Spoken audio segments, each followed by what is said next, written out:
Tô aqui editando o vídeo que eu provavelmente vou postar essa semana, que foi meio que da semana passada.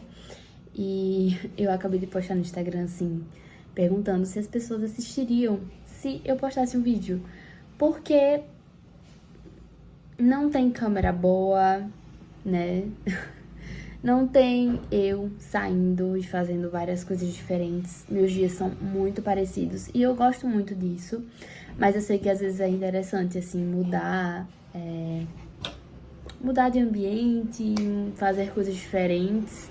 Mas eu não sou muito essa pessoa mesmo, assim. Até porque não só uma característica minha, mas o que as minhas possibilidades me permitem hoje, né? Por onde eu moro, por ser estudante também, enfim, acabo me restringindo muito a um espaço só.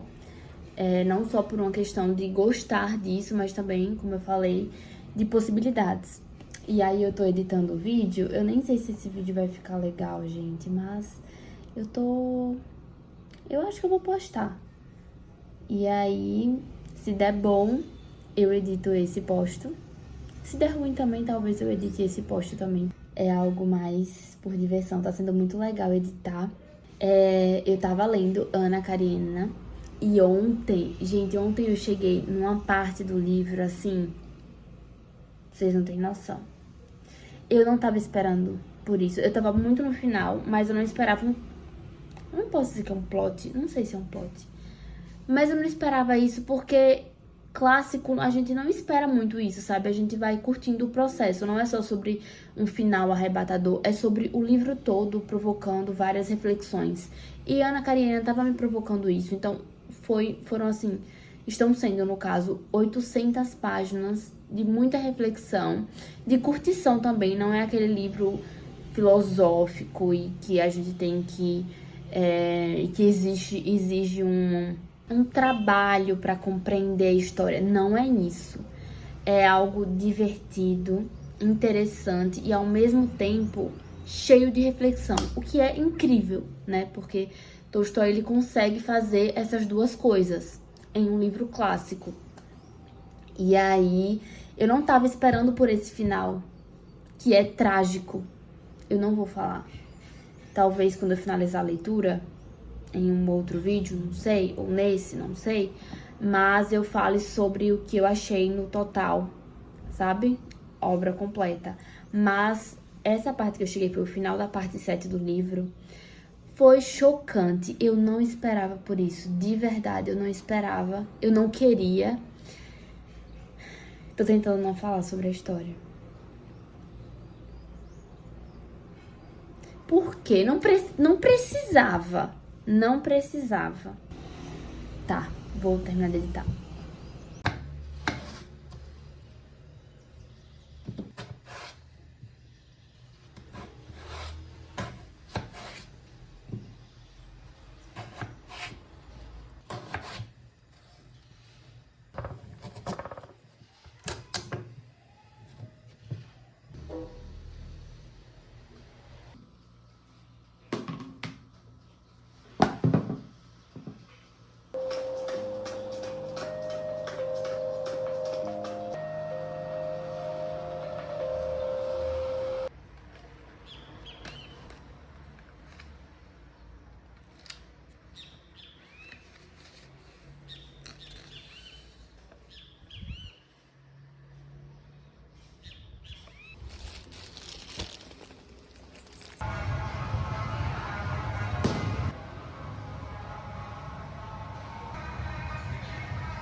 Cheguei da academia e aí eu tava tomando banho, fazendo as minhas coisas e assistindo o filme do Drauzio Varela que saiu no YouTube, que é A Vida é uma Maratona.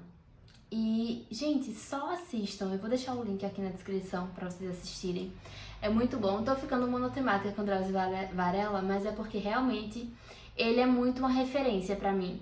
Referência dentro da prática médica e fora dela também. Porque eu entendo que uma pessoa que ela pode ser médica e ela pode ser um tanto de outras coisas e ter tantos outros gostos variados que vão além da medicina.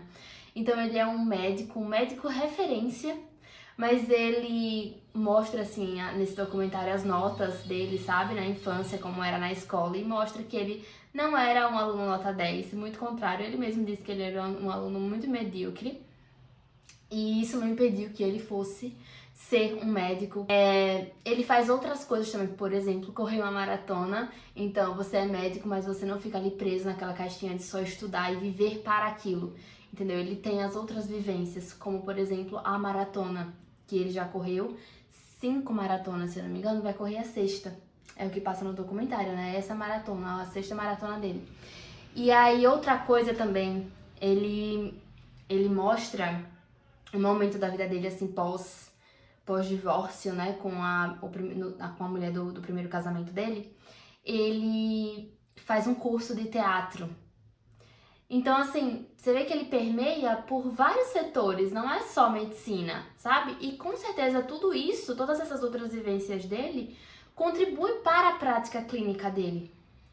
Uma outra coisa, a gente passa a entender o que é ser médico para além do centro cirúrgico, para além do consultório, para além da prática clínica. Ele atua em vários ambientes, assim, né? E um deles, eu acho que o mais marcante, assim, é o Carandiru, de fato. E lá ele promove várias coisas, assim, várias ações que são ações de prevenção à saúde. E que às vezes a gente não enxerga que isso também é dever do médico, que isso também faz parte do ser médico. Então, assim, durante a epidemia da AIDS, ele desenvolveu, junto com os outros colegas, um gibi erótico, porque se não fosse erótico, as pessoas não iam ler, né? Os detentos, eles não iam ler. E aí, nesse gibi, falava sobre o uso da camisinha para prevenção. É um homem, um detento, e o nome dele é Vira-Lata. E ele fala sobre isso, ele nunca vai utilizar droga injetável, por exemplo. E aí o gibi fala sobre isso, né? A construção da história desse Vira-Lata, que é para ser um espelho para os detentos. É uma forma de transmitir conhecimento acessível, de forma que as pessoas entendam aquilo que você fala. Então não adianta você ser um médico, chegar em um ambiente como esse, como o Carandiru, entendeu? E você não conseguir se comunicar. É isso. Então você fala, as outras pessoas não entendem ou não têm interesse, e ali seu trabalho é inútil. Então ele desenvolve formas de fazer com que aquele conhecimento dele seja repassado. Enfim, para mim ele é muito referência. Eu acho ele incrível. No último vlog eu falei de um livro dele.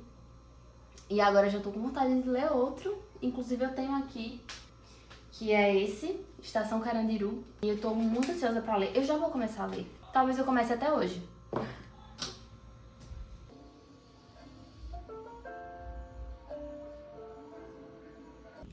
Vocês lembram que eu e meu namorado estávamos fazendo uma espécie de clube de leitura? Só nós dois, sabe? Sim. Escolhe um livro pequeno pra ler mensalmente, em conjunto, e aí tem que ser pequeno para os dois conseguirem conciliar. Até porque eu leio muita coisa ao mesmo tempo, ele quase não lê. E aí nós estamos tentando unir o útil ao agradável e encontrar um equilíbrio, sabe? Mais ou menos nesse esquema. E o último livro lido foi O Estrangeiro. Foi um livro bem avaliado por nós dois. Ele deu 4 estrelas. E eu não sei muito bem, mas eu acho que 4 estrelas também. É um livro importante, é um livro muito filosófico. E aí, ele tem sentido. É complicado falar sobre ter sentido tratando-se de O Estrangeiro. E aí, só quem leu e quem conhece a filosofia do Camus vai entender. Mas é um livro que me trouxe um incômodo absurdo. Principalmente assim nas primeiras páginas em que a gente vai conhecendo o Meursault. Mas agora eu quero mostrar pra vocês o que? O Estrangeiro foi eu que escolhi. E dessa vez ele que escolheu o livro. E eu vou abrir e mostrar pra vocês qual que é. É o Na Nossa Pele, o livro novo do Lázaro Ramos. Ele tem o Na Minha Pele, né, que é o primeiro livro do Lázaro Ramos. Ele fez a leitura do livro e eu também fiz. Depois que ele leu e ele disse, é muito bom e tal, eu peguei pra ler também, mas o livro é dele, então não tá aqui comigo. Mas foi um livro que nós dois fizemos a leitura. E aí, com esse lançamento agora, nós ficamos com vontade de ler, né? Tem muito tempo que eu li, eu acho que tem uns 5 anos. Mas eu lembro que foi uma experiência legal. E aí, agora vamos ler o novo livro dele.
Eu tava aqui escrevendo sobre o livro A Felicidade Conjugal do Tolstói, no meu caderninho.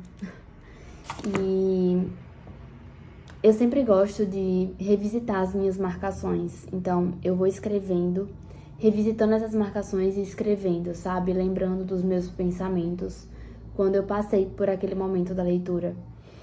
E aí, eu amei todo o livro, assim, toda a proposta do livro, sabe? É uma novela, então é curto, são 126 páginas, eu acho. 100 e alguma coisa, poucas páginas, menos de 200 páginas. E aí eu lembro que quando chegou no final, não foi aquilo que eu esperava. E isso me deixou um pouco frustrada, sabe? Eu esperava que o desfecho fosse outro para o casal, que o sentimento entre eles fosse outro. Mas essa era a minha expectativa. Então era o que eu queria para a história, era o que eu queria para o enredo. E não foi isso que ele me trouxe. Então eu até avaliei o livro, eu não avaliei ele. Ficou muito assim no limbo entre, caramba, eu gostei muito da história inteira. Então o que é que eu coloco assim para ele no final, já que o final não me correspondeu tanto. E aí eu nem consegui escrever sobre o livro naquele momento, exatamente por isso. Junto com a correria da minha rotina, né, assim, que eu tava fazendo prova e tal, teve isso de o final não ser tão agradável pra mim, por não ter correspondido às minhas expectativas. E aí eu fui escrever sobre ele agora e reli uns trechos, a maioria das minhas marcações eu acabei relendo, e voltei no final. E depois de passar pela história toda, o final fez muito mais sentido pra mim. Então mudou a visão que eu tinha do final, sabe? Não é triste o final. Ele traz algo novo, uma nova forma de felicidade. Ele propõe um amor diferente para eles. Esse amor diferente não necessariamente é menor ou menos válido que o amor cheio de romance, de borboletas no estômago. Eu acho que é isso. Nossa, eu escrevi muito sobre o livro, mas ele cresceu muito para mim. E eu não fiz uma releitura, gente. Eu só li os trechos principais para trabalhar com eles melhor na minha escrita. E eu acho que a releitura, imagina uma releitura, né? Esse é o poder da releitura. A gente consegue enxergar a história depois de passar por ela uma primeira vez com novos olhos. Eu amei. Um 4,5 estrelas, talvez, ou 4. Mas definitivamente esse final pra mim trouxe uma certa resignação. Acordei, li, tomei meu café, depois fui fazer uns escritos dos livros que eu já havia lido e que eu sempre gosto de fazer, né? E aí almocei, tomei banho e aí ia me sentando agora pra estudar quando recebi 2 pacotinhos que eu tava esperando e 2 coisas que eu tava precisando. E aí eu vou mostrar a vocês. O primeiro pacotinho, um mouse. Aí eu comprei esse aqui, foi bem baratinho. Uma graça. E o clique dele é bem suave. Mas o principal é isso aqui. Uma bolsa. É bem bonita. Eu tava precisando de uma bolsa assim de lado, sabe?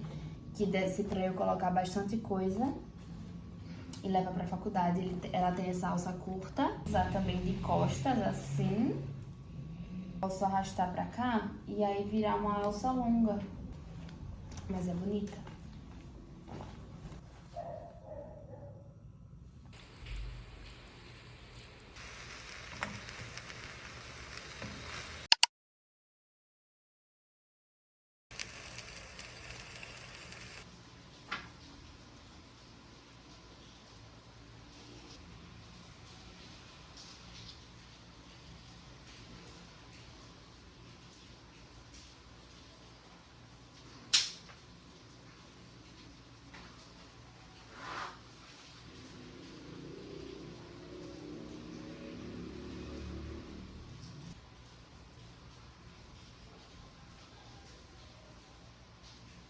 Pausei aqui a minha leitura só pra falar uma coisa com vocês.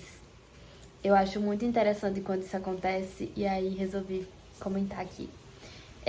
Eu tava lendo O Estrangeiro, como vocês sabem, e pra quem não sabe, fala basicamente sobre o sentido da vida, ou melhor, a falta de sentido da vida. Como a gente sempre tá tentando buscar sentido para as coisas aqui na Terra, né? Na nossa existência. E como a vida sempre nos é muito indiferente a esse nosso desejo. Analisei essa leitura de O Estrangeiro e agora tô lendo aqui Ana Karenina e Lievin, que é um dos personagens principais. Ele tá meio que se questionando sobre o sentido da vida, sabe? Olha esse trecho aqui. Ele se horrorizava, não tanto com a morte, mas sim com uma existência destituída da mais ínfima noção de para quê, por quê, de onde vinha e o que era a vida. O organismo, a sua ruína, a indestrutibilidade da matéria, a lei da conservação da energia, a evolução. Foram essas as palavras que substituíram a sua fé anterior. Então, ele tinha lá uma religião, mas ele parou de acreditar em Deus e colocou a ciência no lugar de Deus. A evolução, transformação da energia, enfim, é o que ele está falando aqui. Tais palavras e noções a elas associadas eram muito boas para os propósitos intelectuais, porém nada ofereciam à vida. E Liev sentiu-se de repente na situação de um homem que troca um aquecido agasalho de pele por uma roupa de musselina e que, pela primeira vez, exposto à gélida friagem, se convence de forma inquestionável, não com raciocínios, mas sim com todo o seu ser, que era o mesmo que estar nu e que ele, inevitavelmente, havia de perecer de forma cruel. Gente, isso aqui é a vida não dando respostas. É ele buscando respostas aqui, no que existe aqui, e não encontrando. Chega até a ser cômico, sabe? Porque conversou muito. As histórias do Estrangeiro de Lievin agora, com esses questionamentos, se cruzam nesse momento. A teoria do absurdismo de Camus, ele fala que quando o homem se dá conta, assim, do absurdo que é a existência, basicamente, uma das coisas a que ele recorre é a religião, né? Para encontrar sentido. E aí ele fala, né, que o homem falha quando tenta buscar esses caminhos para o sentido e não acolher a falta de sentido. É isso. Mas aí Liev fala aqui, né? O problema consistia no seguinte: se eu não aceitar as respostas oferecidas pelo cristianismo para os problemas da minha vida, que respostas eu vou aceitar? E Liev não conseguia de maneira alguma encontrar, com todo o arsenal das suas convicções, não só nenhuma resposta, como nada sequer parecido com a resposta. Ele não vai encontrar essa resposta. E talvez a resposta é que não tenha resposta.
Oi, gente.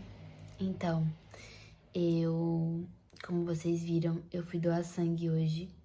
Eu acordei bem cedinho pra fazer isso, eu tava bem ansiosa. Foi a minha primeira vez doando sangue e foi muito, muito tranquilo, assim.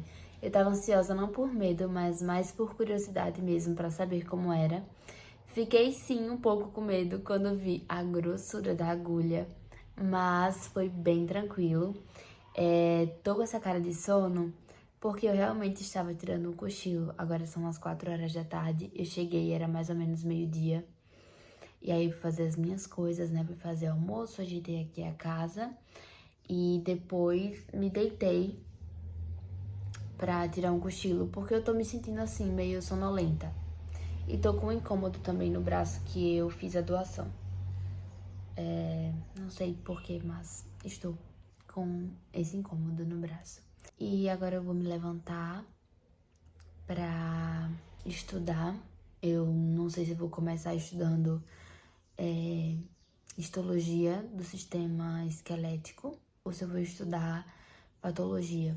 Eu tô com essas duas pendências, mas eu vou fazer alguma coisa agora e aí não sei se eu vou preparar um café ou um matcha, mas vou preparar alguma coisa pra ver se me dá um ânimo.